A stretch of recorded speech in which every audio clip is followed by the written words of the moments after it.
அனைவருக்கும் வணக்கம். தற்கால தமிழ்நாட்டு வரலாறு பற்றி தான் பார்க்க போறோம். வாங்க பார்ப்போம். அதில் பார்த்தீங்கன்னா ராஜாஜி ஆட்சி 1938, 1939 என்ன பண்ணார் அப்படின்றத பற்றியான பார்க்க போறோம். வாங்க. புதிய பதவி அடக்கத்தோடு ஏற்றுக்கொள்ள வேண்டும். இதை முள்கிரீடமாக கருத வேண்டும். இப்பதவியை சுதந்திர போராட்ட இலக்காக அடைவதற்கு மட்டுமே பயன்படுத்த வேண்டும் என்று காந்தி சொல்லியிருப்பாரு. அடுத்து ராஜாஜி தலைமையில் 1937 ஜூலை 15 காங்கிரஸ் அரசாங்கம் அமைக்கப்பட்டது. அதனுடைய அவைத்தலைவர் யார் பார்த்தீங்கன்னா புடுசு சாம்பாமூர்த்தி. அடுத்து துணை அவைத்தலைவர் ருக்குமணி லட்சுமதி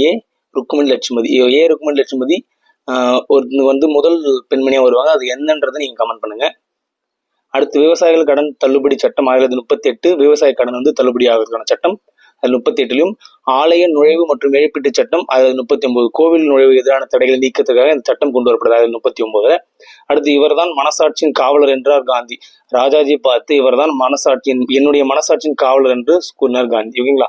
அடுத்து அதில் 38 ஏப்ரல் 21 அரசாணை வெளியீட்டில் இந்தி மொழி கட்டாயமாக கற்பிக்கப்பட வேண்டும் அப்படின்னு ராஜாஜி ஆட்சியில கொண்டு வரப்பட்டது.